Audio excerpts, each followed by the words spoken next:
Listen up, wrestling fans. Women? Jeff Cobb is one powerful motherfucker! Skullduggery.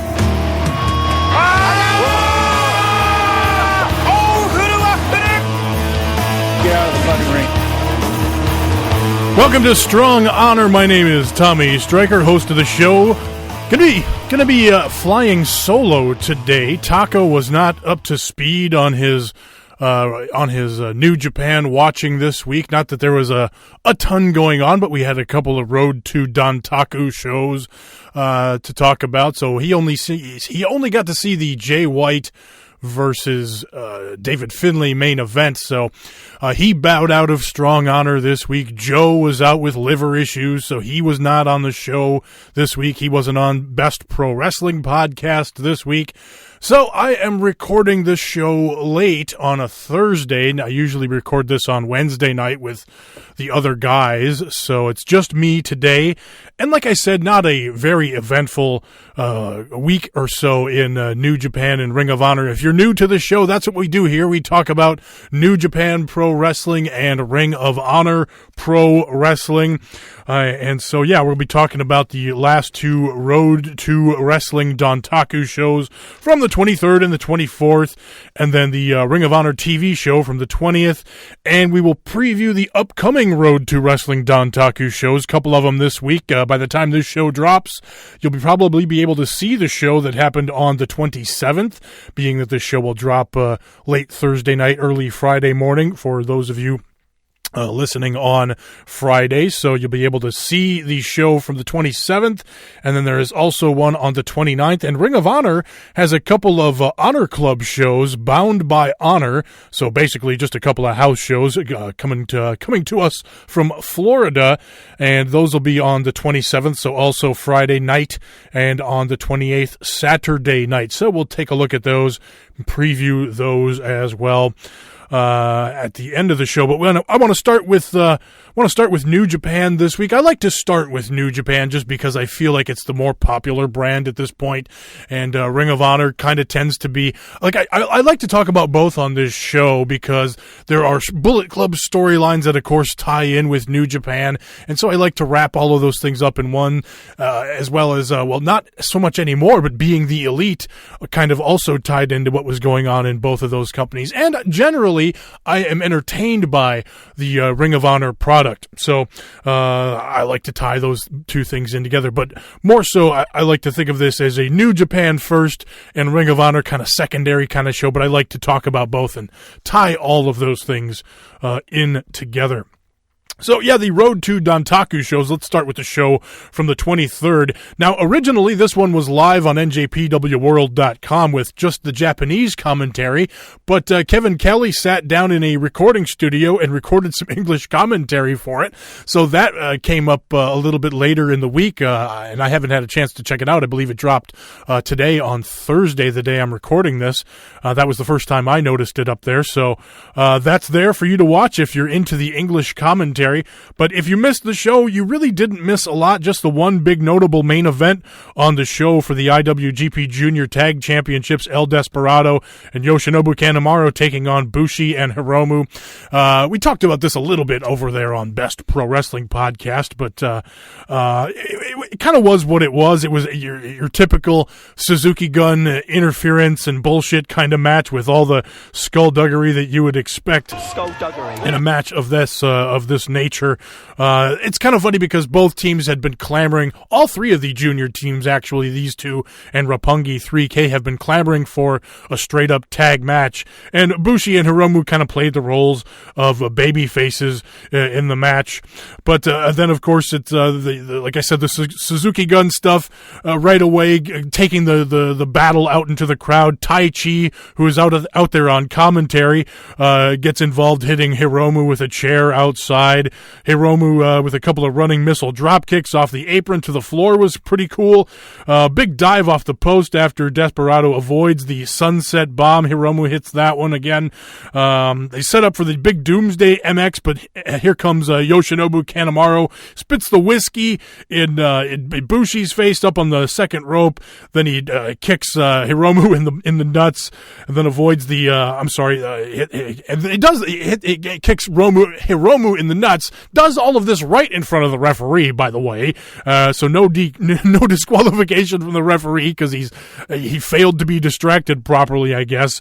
Bushi then hits the black mist to Yoshinobu Kanemaru. Luckily, the referee didn't see that happen, but of course saw that Kanemaru had the black mist all over his face. Or maybe it was the green mist because it looked kind of a greener tint later on when they were doing the backstage promos and whatnot.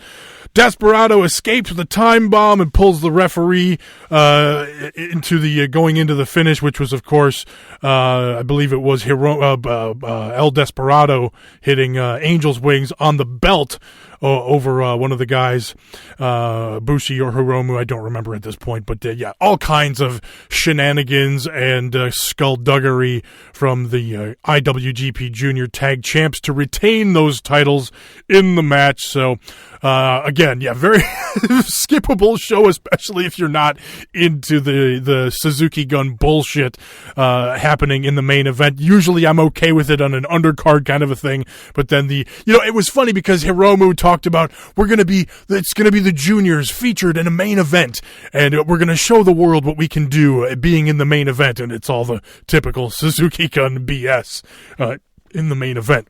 So yeah, we'll quickly run through the undercard of this show. Opening match, we had a couple of new young lions, Yota Tsuji versus Yuya Uemura. Hopefully I'm saying those right again. I think I went through this last week. Hopefully, the more I say these names, the better I get at them. That's indeed is the goal as we go along here. Two very similar looking guys. Yuya Uemura is a little bit shorter, but he's a little more cut as well. He works on the arm during the match.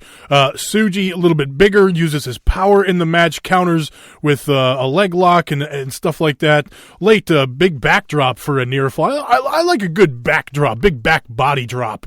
And so that was a kind of a fun basic move, but one you don't see too often, and worked well in the match for those guys. So fun seeing those two, and they went to it's one of those things where, okay, you're watching it and trying to see, okay, who's gonna go over here, who's the more experienced of the young lions. And I believe they both debuted on the same Lionsgate show last month or earlier this month, maybe it was, and of course they went to a 10-minute time limit draw. So we'll look forward to seeing these two face off in more of these special singles matches down the road. More young lions action in the second match. Ren Narita teaming up with Shota Umino and Tomoyuki Oka versus the fourth generation Hiroyoshi Tenzan, Manabu Nakanishi, and Yuji Nagata. Early triple teams by the young lions here, kind of doing a little bit of heel work, trying to get some heat on those fourth generation guys. Doesn't work. Nagata ends up beating the crap out of all three of them at one point. Triple Boston Crab though late in the match from all three of the young lions. Of course, the New Japan dads power out of those Boston Crabs, and then finally Nagata goes over Umino after good late fire from Umino in the match, but Nagata wins with the crossface there. Then in the third match, Rocky Romero and Roppongi 3K team up against some heavyweights from the Suzuki Gun faction, Taka Michinoku, Tai Chi, and Takashi Iizuka. This time it was a disqualification because of the iron fingers getting brought into the match by Iizuka. Tai Chi attempts to counter the forever clotheslines from Rocky Romero in a funny spot early in the match. Rocky's doing his forever clotheslines gimmick, and Tai Chi ends up ducking a couple, trying to do his own version of the forever clotheslines, and missing all of them, of course, and Rocky looking good in that little spot there. So a fun early spot in the match.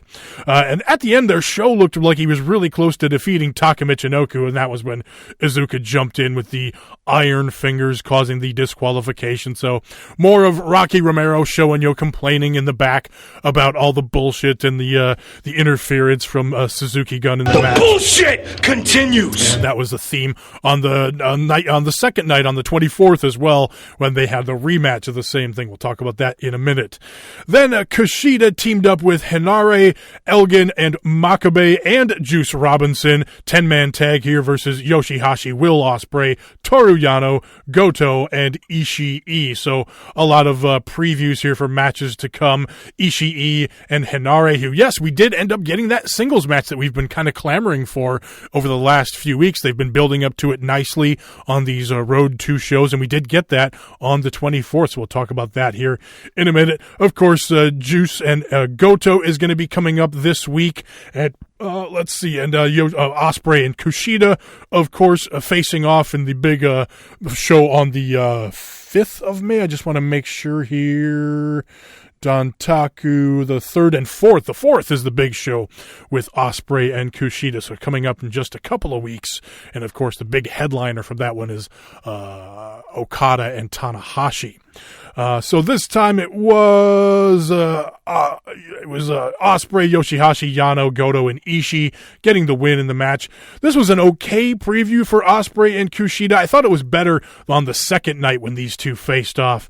Yano pins Makabe after a low blow in this match, which plays into what happened on the second night. Of course, that's what happens with good booking in New Japan when you have all this crap on the undercard with these multi-man tags. But again, it's fun to see the previews for the upcoming matches. Then David Finlay teams up with Tanahashi and Taguchi, so a little Taguchi Japan silliness in this match versus Jay White, Kazuchika Okada, and Gato, your Chaos team there.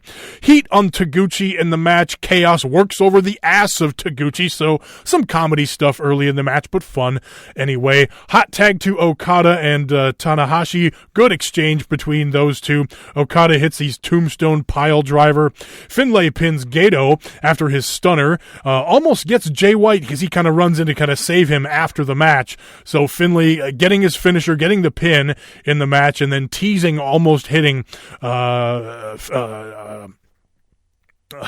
Jay White, with the finisher after the match. I did forget to mention Okada did hit the tombstone pile driver on Tanahashi in the match, and that was Finlay who saved Tanahashi from the Rainmaker in that match. So nice teamwork in between there, but Okada teasing, going all the way with his finisher over Tanahashi there. And Okada continuing to be kind of the cocky heel in this build-up with Tanahashi in the back, just saying, yeah, Tanahashi, and it's a theme during these tag matches as well, where Okada is laying out Tanahashi at ringside, and Okada is like, yeah, why don't you just go home and rest up like you have been earlier this year? You're washed up, you're hurt, just go home and rest up, and you're spending all your time on the outside of these matches resting and taking naps. So Okada is talking all kinds of shit in the back in the build up to the record breaking match if Okada can maintain his championship,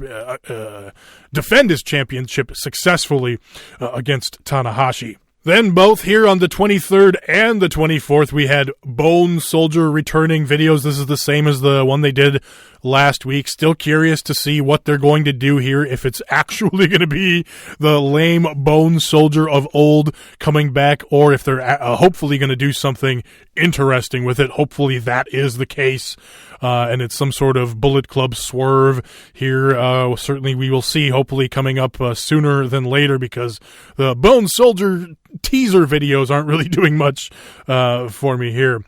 Then the Killer Elite Squad, Lance Archer and Davey Boy Smith Jr. team up with Minoru Suzuki versus Naito, Evil, and Sonata. Of course, more previews here.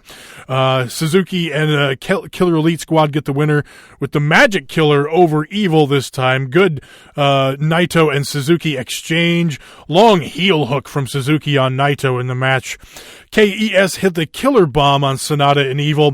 Naito breaks up the pin, but then they hit the Magic Killer for the win. It's kind of been a theme here, is these two teams, the two heavyweight tag teams, going back and forth with the Magic Killer and battling to see which one has the better Magic Killer and who can win at the end of the day. Of course, Evil and Sonata, the current tag champs, and they've been building up the Killer Elite Squad to potentially take those heavyweight tag championships away from them. All right, let's talk Night 2 now on the 24th. These all are emanating from Korakuen Hall, by the way. I'm going to run a little bit quicker through the undercard here because it's a lot more of the same stuff. It was Yuji Nagata's 50th birthday. Him and Jushin Thunder Liger and Tomoyuki Oka beat Tenzan, Ren Narita, and Shota Umino. Umino demands a late tag in the match, but ends up tapping out to Nagata's crossface once again. Takamichinoku, Taichi, and Iizuka defeat Rocky Romero and Roppongi 3K. More DQ and bullshit here. This time it was a show trying to get the mic stand away from Taichi and ends up hitting the ref. So it was actually the referee DQing Roppongi 3K and Romero, but again, more of the same Suzuki Gun shenanigans. Makabe and Kushida and their partner defeated Yano, Ospreay, and Yoshihashi. A great exchange between Ospreay and Kushida in this match. I'm really looking forward to that match. They've had some really great matches in the past. Kushida has kind of been kind of in the background of the junior division lately, and so I'm really looking forward to him really showing up and having a good showing against Will Ospreay in this match. I don't think he'll win here coming up on the 4th of May, but I think it's going to be a great match going into a potentially really great Best of the Super Juniors for Kushida. I think he's definitely in the cards to be a finalist. My pick as it stands right now, I'm really kind of feeling the Hiromu thing. He's kind of feels like the hot act in the junior division right now. It's been a little while since we've had Hiromu and Ospreay in a singles match, and doing one for the title here, I think after the Best of the Super Juniors, I think would be a hot match. So we'll look forward to all that. But yeah, Kushida has kind of been in the background lately. Really looking forward to the match between those two. Then we had the special singles match between Henare and Ishii. This one was pretty dang good. I would rate it just under 4 stars, right around 3 3/4. Just how I felt emotionally right after the match. Ishii with the chops to the throat. Ishii gets a Boston Crab into a lion tamer on Henare. They're kind of taunting the former young lion there. Henare responds with his own chops to Ishii's throat. Does a cool pop-up Samoan drop in the match. Henare does an intense slap fight, close near fall for Henare with a spear late in the match, but it was Ishii getting the win with the brainbuster after a very intense late lariat, just kind of flipping Henare over on his head. That one led to a near fall, but then it just took him hitting the brainbuster to get the win there. Then a big 10-man tag, Los Ingobernables versus Suzuki Gun, Suzuki Killer Elite Squad, Yoshinobu Kanemaru, and El Desperado. Just more of the same good stuff from here. It was Suzuki getting the win with the Gotch pile driver over Hiromu this time. Suzuki with multiple leg locks on Naito, just really looking strong versus Naito in the build up to their match. And the way these two have been talking after these matches too, Naito is just, you know, he's not taking Suzuki really seriously, and he's convinced that he's going to take the title from Suzuki and uncrown the king of Suzuki Gun. And what will Suzuki Gun do if Naito beats their king? Because it was Zack Sabre Jr., kind of a lower, he's not a minor guy in Suzuki Gun, but not the leader of Suzuki Gun. So Naito is like, well, if I can beat the leader, what does it mean to a guy like Zack Sabre Jr. who already defeated me? So he's looking forward to the crumbling of Suzuki Gun by taking away the leader's crown, the king's crown. He's even like, he'll go to say Minoru Suzuki and correct himself. Oh, it's not Minoru Suzuki, he's the king. And so he'll do stuff like that, just kind of making fun of the hierarchy of Suzuki Gun. And likewise, Suzuki Gun and Suzuki are talking about killing and murdering all of Los Ingobernables by taking all of their titles and reigning supreme over them and busting that faction up, and in fact killing them. They've said we're going to murder that faction. So that's been a theme going into these matches, but should be good stuff. Really looking forward to Naito versus Suzuki. That's coming up for the IWGP Intercontinental title here on the 29th, so coming up this week, as well as the Killer Elite Squad taking on Sonata and Evil for the IWGP Heavyweight title. So 2 big matches on the 29th. And we'll talk about some other stuff on the undercard a little bit later here. Goto, Okada, and Gato defeat Juice, Robinson, Taguchi, and Tanahashi. Again, it's Okada keeping Tanahashi in check the whole match. Hits the tombstone pile driver on the floor late on Tanahashi. Ends up submitting Taguchi with the Cobra Clutch after countering the Dodon and hitting the tombstone pile driver. Juice and Goto getting into a big brawl after. Looking forward to that matchup. We'll talk about that here in a minute. Again, Okada looking really strong. They're trying to get over that Cobra Clutch, which I'm not a huge fan of. I prefer the Rainmaker, but I'm always for adding different wrinkles to the offense, and that's what they're really doing here, because it's fun when they can get in and out of a lot of different things, from Okada's offense, and you can tease certain things and different submission maneuvers. I think it just adds to the interest in Okada's match. Again, it's not the most over thing at this point, but I think it will add to the drama in his matches. And the fact that they're putting Okada over so strong on these undercard matches is really getting a lot of people riled up, thinking that Tanahashi is going to take the title away from him here. And that's the fun of what this pro wrestling stuff is. It's getting wrapped up in the stories and seeing how cocky Okada is and how hard he's being pushed, and thinking, well, God, Tanahashi has to make a comeback. He's got to make it's just going to make those near falls in the match that much more dramatic. And I think it's going to be a lot of fun coming up on May 4th. And then the big main event for this show from the 24th was David Finlay versus David Finlay versus Jay White for the IWGP US title. This was a pretty good match. I didn't put a star rating on it right away, but it was definitely David Finlay's best match to date. Just thinking about it right now, probably 3.5, 3 3/4, similar to the Henare and Ishii match. But the first 10 minutes of the match, there really was, it was good. It wasn't bad, but it was just a back and forth exchanging of moves, really. There wasn't a lot of holds. There wasn't a lot of build up. It kind of reminded me of the Jay White and Hangman Page match, where there wasn't a ton to get invested in early in the match. It was just 10 minutes of going back and forth and doing moves.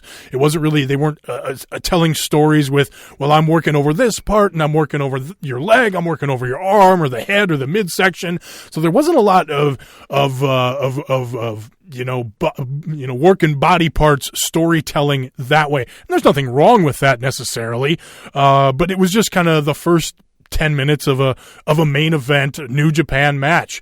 But again, both of these guys young yet in their careers and have a little bit to learn in pacing main event matches in that regard. And after all that being said, none of it was bad. It just kind of was what it was.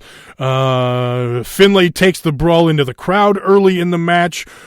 Jay White locks in a Boston Crab into a Lion Tamer. This was after the 10-minute mark. So after that first 10 minutes is when they start kind of locking in some holds. And I did like this touch because Jay White's, calling him a young boy and why don't you go back to being a young boy, and just taunting him with the Boston Crab, of course, because that's one of the young Lions maneuvers. They're only allowed to do a certain amount of moves, and that's why you only see Boston Crabs worked as submission maneuvers or as one of the more dramatic submission maneuvers in young Lion matches. Jay White hits a spear after a very nice build-up and hits a Blade Runner. Jay White hits the Blade Runner on David Finlay. And gets it for a near fall. So this is kind of early in the match. Jay White kicking out of the Blade Runner. It was the other way around. David Finlay hit the spear in the Blade Runner. So I'm sorry I took that note wrong there, because Jay White kicked out of David Finlay's Blade Runner. So it was odd, kind of the David Finlay using Jay White's finisher in the match. Jay White does do a belly-to-belly out of the ring. It was that really unique belly-to-belly that he does, too. It does that out of the ring, then does one on the floor. Jay White does the power bomb through a table, and then does an elbow drop on top of it because the table didn't break all the way. David Finlay counters the Blade Runner into his stunner, his big finisher, gets a near fall with that. Then a very, very close late near fall for David Finlay, and you can see Tomoyuki Oka in the background. He's one of the young boys tending to things at ringside. He's openly rooting for Jay White and just being devastated when he kicks out of this very close near fall in the background. I just love that nice touch of the connection that Finlay has with the current young Lions and them reacting at ringside. It just adds to the realism and the drama of the match. But then, of course, it was Jay White getting the win with the Blade Runner, and he even nodded towards after the match, he gave Finlay a little bit of respect, saying, "No one thought you would take me that far, but no one thought that I would lose to you." And so, kind of getting the heat back right away, and telling the young boys to get that piece of crap out of my ring. I'm still the champ, kind of a thing. So maintaining his heel persona or whatever after the match. Again, a fine match. Nothing crazy, nothing to run out and sign up for New Japan World to go watch or anything like that. But I thought it was crucial in the development for both Jay White and David Finlay. It was nice to show that David Finlay could hang presenting in a main event spot here on a minor show for New Japan, but I thought he held his own, looked good in the match. Again, the early stuff in the match, I thought it just kind of was what it was. I did like that David Finlay did bust out a couple of new maneuvers in the match, and that helped add to the interest of it as well, too. So, all right, let's take a look at some of the cards that are coming up this week for New Japan. So on the 27th, you'll be able to watch this pretty much by the time this show drops. I won't go through everything here, but the opening match is a Young Lions singles match, and I always like those. Ren Narita taking on the newest, or one of the newer Young Lions, Yuya Uemura. Then we got a bunch of multi-man tags here. Shoyo and Rocky Romero are teaming up again versus Taka Michinoku, Taichi, and Takashi Iizuka. So potential for more skullduggery and shenanigans there. Jay White and David Finlay facing off again in a 10-man tag, again with Ishii and Hinare on opposite sides. So that should be fun there. You got a 10-man LIJ versus Suzuki Gun match again, and then Goto versus Juice Robinson in the Never Openweight Championship match. I'm really interested in this. I have really been enjoying Juice Robinson in the build-up matches, and I've got a fun little soundbite from Juice here, talking about being an outsider on really cutting a babyface promo here, but just him talking about being the outsider, but really wanting to gain that credibility and become kind of known as a Japanese wrestler. It's going to be Goto-san versus the guy that you called an outsider, Juice Robinson. All right, hey, I'm sorry. I'm sorry that I didn't grow up in Tokyo or Nagoya or Osaka. I'm sorry I grew up in fucking Chicago, and the only thing I watched on TV was the WWF, all right? I'm sorry that when I grew up I wanted to be a WWF superstar, not necessarily a New Japan Pro Wrestler. Okay, but that all changed. And then one day I woke up and I did want to be a New Japan Pro Wrestler. And I did come to the fucking Shinny Home Pro Wrest Dojo. And I'm sorry, maybe I didn't go through the New Japan Dojo that you went through. Maybe it was a little easier for me. But that's not because I wanted it to be easy. Okay, that's not because I wanted it to be easy. It wasn't for lack of heart and lack of nuts, baby. I would have went through every fucking thing that you went through. Every fucking thing Tanahashi, Makabe, Taguchi, everybody in the back went through, all right? I'm sorry I had a different route. I'm sorry I'm an outsider. I'm sorry I'm American. I'm sorry I'm a fucking gaijin. Well, it shouldn't matter, and it isn't gonna matter in Hiroshima, all right? It ain't gonna matter where I'm from. I'm gonna whoop your ass. You're gonna whoop my ass. The better man's gonna win. I'm not gonna say it's gonna be me, but if you don't respect me right now, you will when you wake up on April 28th. When we leave Hiroshima, I don't care if the Never Open Championship's in your bag or it's in my bag. You're going to be sitting on that fucking bus to Shinkansen, however the hell you're getting back to Tokyo. You're going to be sitting on that bus. You're going to be sitting and you're going to be thinking, you know what, Juice Robinson, Gaijin or not, outsider or not, he's a hell of a Japanese pro wrestler. Yeah, I love that fire from Juice Robinson. I mean, I don't know, if that ain't a babyface promo, I don't know what is. That was hot stuff right there. And so, yeah, for me, and it's been notorious on this program, my disinterest in everything Hirooki Goto, as well as Yoshihashi and a few others. So, of course, I'm rooting for Juice Robinson here. Is Juice Robinson a New Japan main eventer? No. But, for this never open weight title, fuck yeah, I'm rooting for him, especially after cutting a promo like that. You take out the F-bombs and the cussing, you put that on a Monday Night Raw, that's a fucking money promo that's going to get the whole crowd fired up. Again, do I think Juice Robinson is is the next fucking Steve Austin? No, but that was a great fucking babyface promo that got me invested in the match, and I'm excited to see it. And so, yeah, while I'm on sound bites here, and before I get too far ahead of myself, I do want to go back to Jay White here too, because again, he was. The switchblade thing is fucking weird, but I like that. I like that part of the gimmick is stirring the pot in the factions and whatnot. I've talked about that, and I thought it was funny in his backstage promo after he did his in-ring promo, where he kind of just talked some shit about David Finlay after showing him a little bit of respect or whatever. But he just listen to this. It made me laugh, but it's fucking weird. Things. You say one thing because you said it. People think you must be telling the truth. That must be what's going on inside his head because he said it. How do you know I'm not just saying something to make you think what I'm saying? Then again, how do you not know that I'm saying this now? So you think that what I said to you in the first place wasn't actually true. And this is. But then again, I could be saying this to trick you into thinking that what I said the first time and you thought it was that, but I made you think that. Huh? Maybe it's not that. Think about it. Okay, I'll work on that. Yeah, I'll work on that.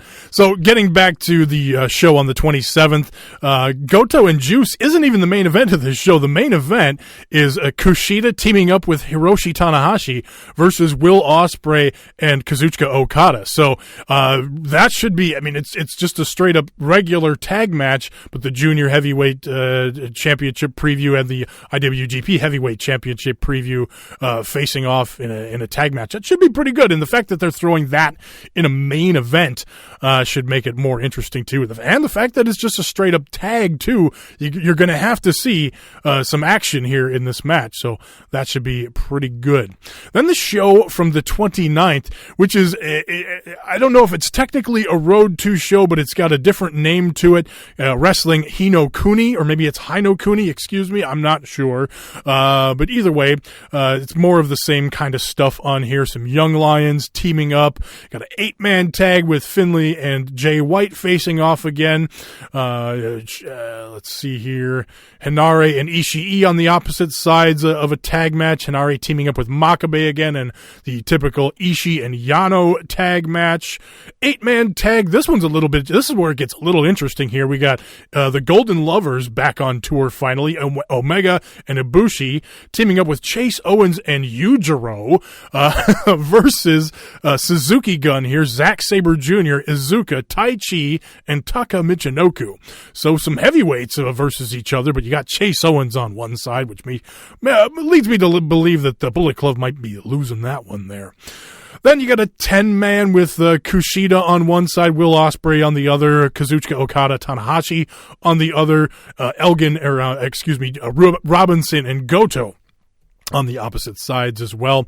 Then we got a couple of special singles matches featuring the IWGP Junior Heavyweight tags the junior tag champions versus the former challengers from last week. So Bushi is going to be taking on El Desperado in a singles match, and Hiromu Takahashi is taking on Yoshinobu Kanemaru in a singles match. So I'm wondering if those two both win their singles matches, are they going to get another shot at the junior tags? Interesting stuff. Or maybe they split. Maybe it's vice versa. The Suzuki Gun bullshit coming into play. Certainly a possibility because with the main event being Suzuki versus Naito, Suzuki himself hasn't been bringing the same Suzuki Gun bullshit into play in his matches. So I wonder how much of that will be on the undercard and not so much in the singles match. Although maybe they keep it straight up and switch it up for once and go Russo on the bit and and have Suzuki bring that into his match so that he could go triumphant over Naito.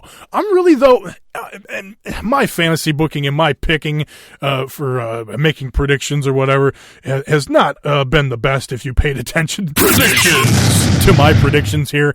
But Naito has been on a bit of a losing streak lately, and I want to see him win here. I think it'd be really interesting having Naito regain that Intercontinental Championship that he treated so poorly in the past. He says he still doesn't care about it, but he's also said that now that it's been on Suzuki, nobody cares about it now. He says that championship had more notoriety when I was just tossing it all over the place.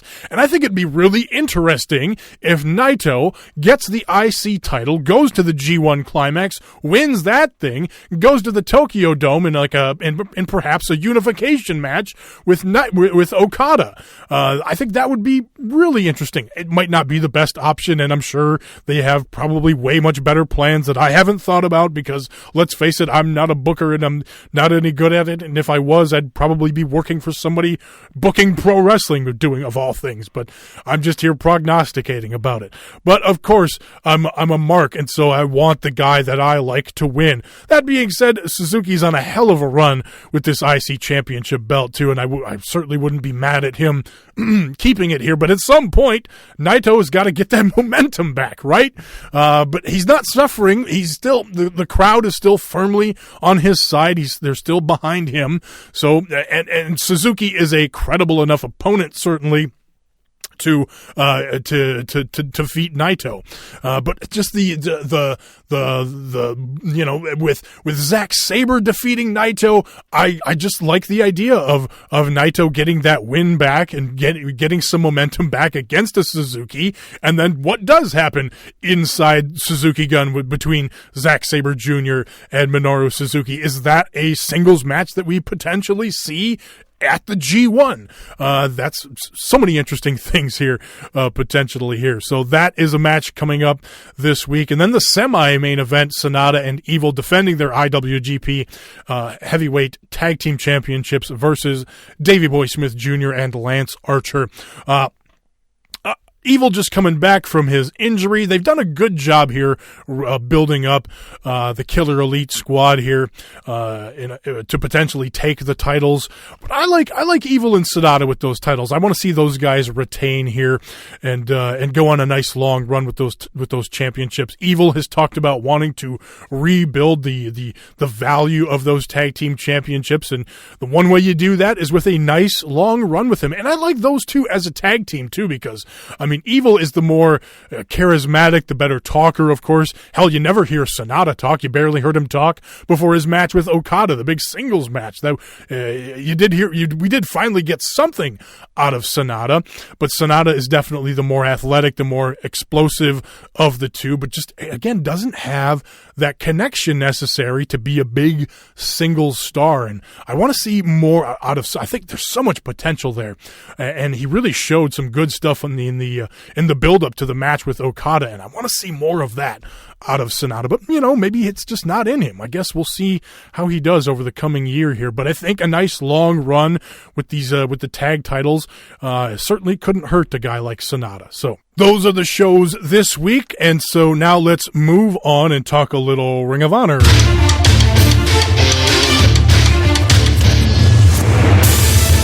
Listen up, wrestling fans. So, not a ton to talk about this week. Ring of Honor TV was a recap of the semifinals and the finals from Supercard of Honor of their Women of Honor tournament final. Like I said, the semifinals and the finals that took place on Supercard of Honor. So, if you're an Honor Club subscriber and watched the pre-show semifinal matches and the Women of Honor championship match that was on the main card for Supercard of Honor, this was a lot.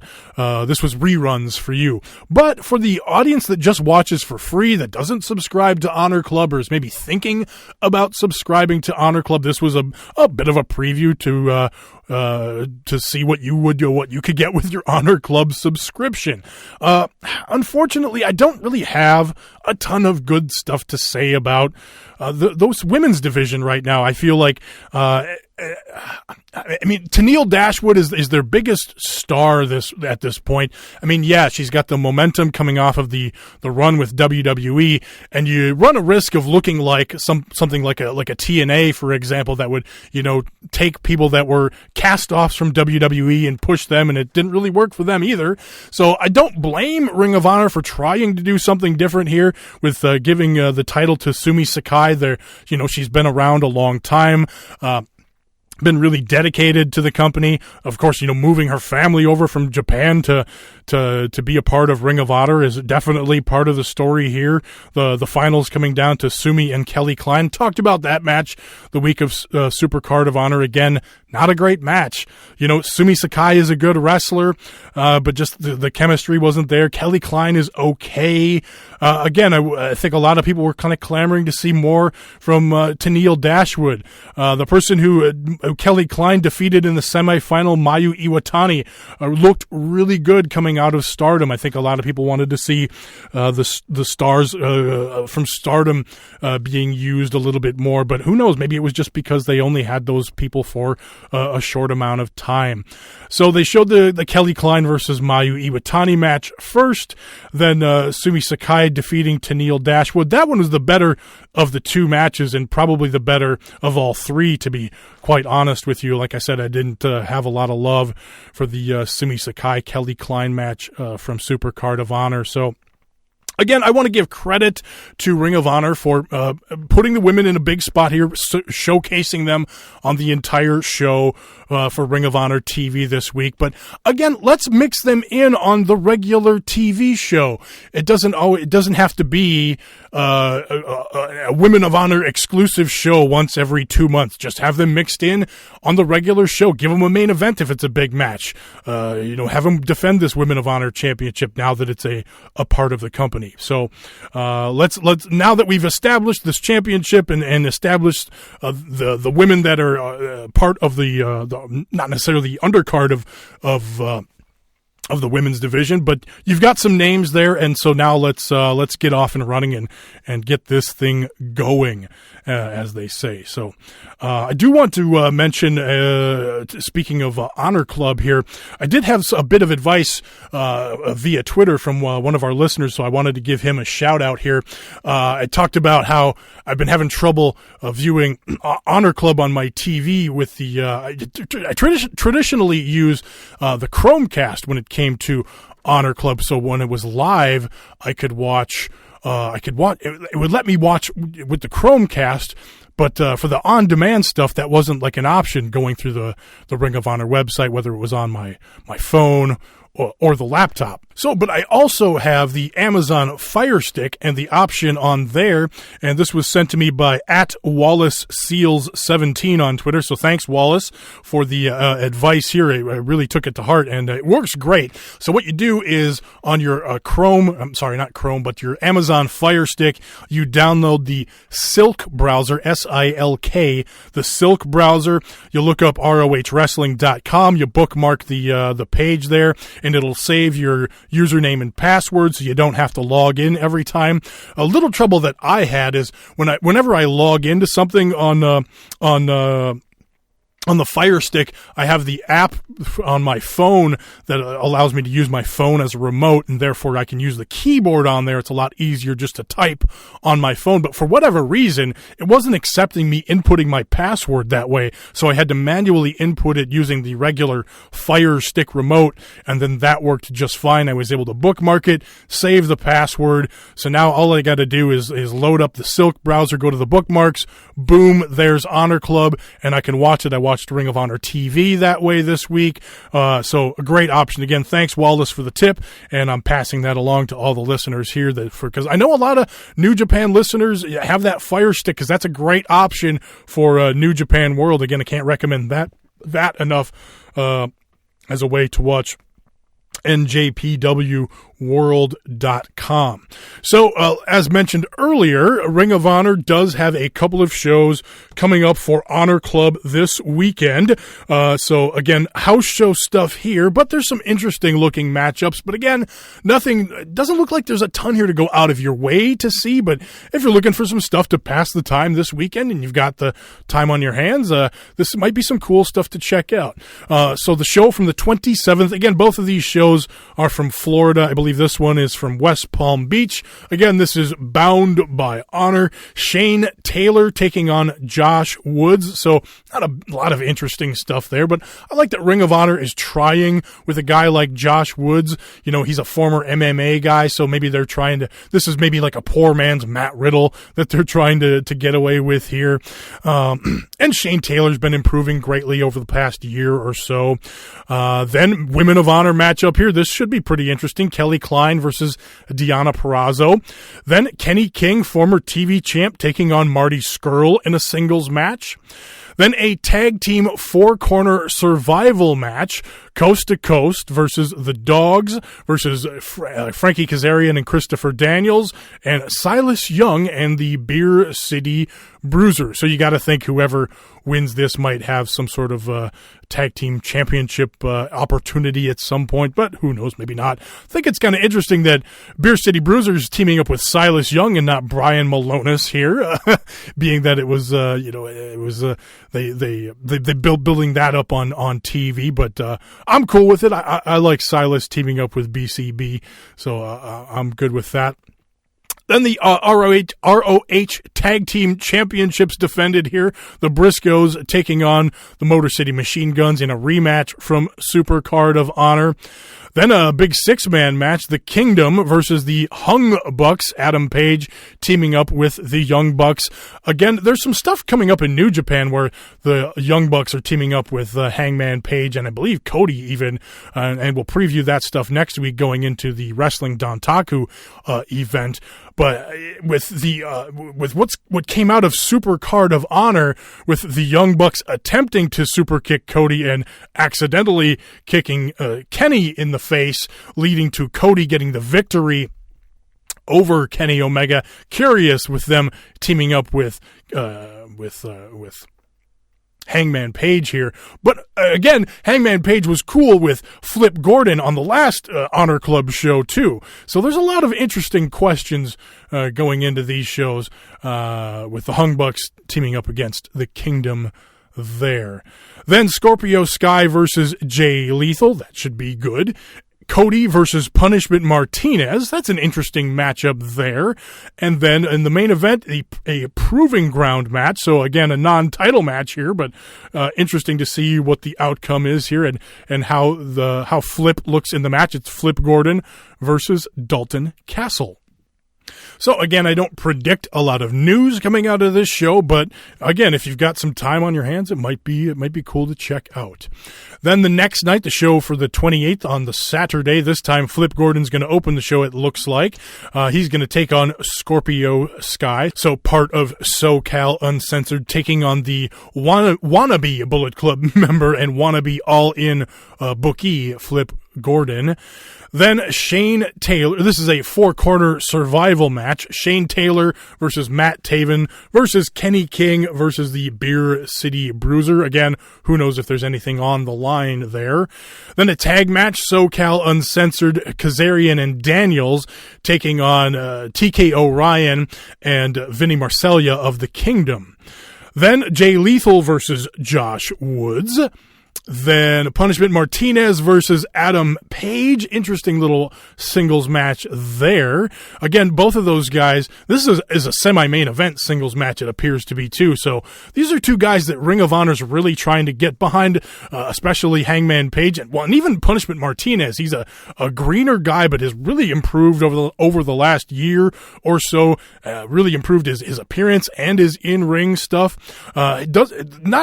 The crowd's just not quite there yet, and I want to see a little more out of him too. The part of it is the evil lurker gimmick or whatever that just doesn't do a lot for me. The Ring of Honor's Undertaker or whatever, just whatever. It is what it is. So that plays into him not getting over with me and a big part of the crowd as well, I think. But two up-and-comers here in a semi-main event spot. It'll be curious to see how those two perform in this spot on a house show. Then the main event, the ROH Champions versus the Bullet Club. So it's Cody, the Young Bucks, and Marty Scurll. Remember, the Young Bucks tried to turn on Cody here, so this is interesting. So those four teaming up, and then who knows where Marty's allegiances lie? Probably with himself. He's going for the Ring of Honor Championship, so that plays into what's going on here too. So those four versus Dalton Castle, current Ring of Honor champion, the TV champ Silas Young, and whoever the tag champs end up being. Probably the Briscoes retaining, but certainly could be the Motor City Machine Guns if they decide to go back to those guys on the previous night, although I don't think they'll do that, so it's probably going to be the Briscoes there. So lots of interesting matchups, the Briscoes and the Young Bucks in there, Marty Scurll and Dalton Castle, and how does Cody play into this whole thing with the Young Bucks too. One more thing really quick I wanted to talk about before I get out of here today is the Kenny Omega factor and how his loss to Cody feels right now. Like I miss, like, think about where we were with Kenny Omega a year ago, the 6-star match in January. We hadn't reached Dominion yet, but there was this feeling that we were going to get a rematch at some point between Okada and Omega, and we just had all of that momentum coming out of Wrestle Kingdom last year. And now Kenny Omega is in a tag team with Kota Ibushi. That's great. It's awesome. Everybody loves the Golden Lovers. They look great, but coming off of that just deflating loss to Cody Rhodes, the Young Bucks tried to kick the right guy in the face. They kicked the wrong guy. We had the finale of Being the Elite. Everybody is sad. Cody and Kenny Omega and Kota Ibushi kicked the Young Bucks out. We're not friends with you. We're mad at you for what you did. I'm really hoping time heals all wounds here, but there's no buzz for Kenny Omega right now. And so it's really interesting, not interesting, but it's gonna be interesting to see how they build him back up, because I don't see people talking about it on Twitter, and maybe I'm following the wrong people and talking to the wrong people, but people are talking about Naito and LIJ and Okada and will the streak end, and there's just not even a lot of Bullet Club talk right now. And, fans in the UK are talking about how, their War of the Worlds tour is coming, or New Japan is coming, and Ring of Honor is coming over, but the Ring of Honor shows aren't selling as well as like the New Japan shows, just because there's just not that momentum there. The negative momentum of Cody Rhodes getting a win over Kenny Omega. Who would have thought a year ago, after those awesome competitive matches with Kenny Omega and Kazuchika Okada, that he would be in the Golden Lovers again with Kota Ibushi, having all the momentum of that tag team, although that's been kind of weak too. I don't want to say it, but I mean, it's been over. It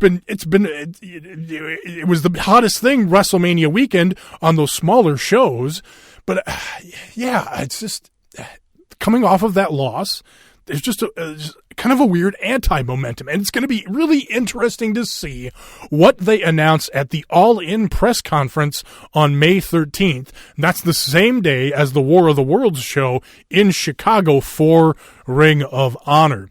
Of course, it'll be interesting to see what developments come out of Wrestling Dontaku shows with Cody, the Young Bucks, Kenny Omega, the Golden Lovers, all of that too. So I just wanted to throw that out there just because Kenny Omega is just kind of off in the background right now after losing to Cody. And it doesn't help that the being the elite has been missing too. We haven't had any follow-up. We don't know.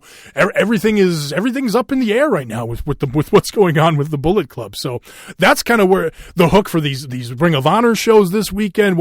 How does the Bullet Club interact? And the same thing for the shows coming up on the 3rd and 4th for New Japan. So, all right, let's get out of here with that Kojima tweet.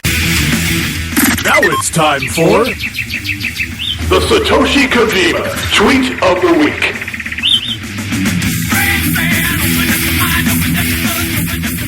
You can follow Kojima on Twitter at cozy_lariat, or just tune in to Strong Honor every week for the best of Kojima's tweets read by yours truly. This one comes off a little sing-songy this week. I want bread, you want bread. He also wants bread, she also wants bread. The Japanese like bread, foreigners like bread, because bread saves the world. So follow this show on Twitter at Strong Honor. Really join the conversation. I'm horrible at social media, so it's not very interesting following me or these brands, but it's a chance for you to interact with me. If you have questions, if you have advice, like Wallace did earlier about HonorClub, I welcome all of that stuff. So join the conversation, hook up with me, whatever, or not hook up with me, whatever. You know how it works. At Strong Honor on Twitter, at Tommy Stryker, spell Stryker with a Y. StrongHonor.com for this show and the Best Pro Wrestling Podcast, where we talk about all kinds of other stuff in wrestling, WWE, NXT, a little bit of Impact, whatever else you want over there at Best Pro Wrestling Podcast. Strong Honor Podcast at gmail.com if you want to email the show, or on Facebook, facebook.com/Strong Honor Podcast. That's going to do it for this week. Bye!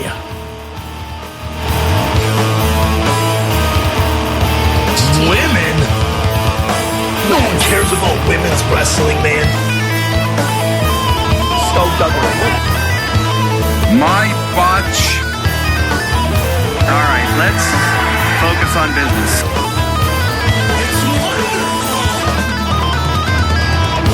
Professional wrestling is a fight. Hasta jueves. Adios.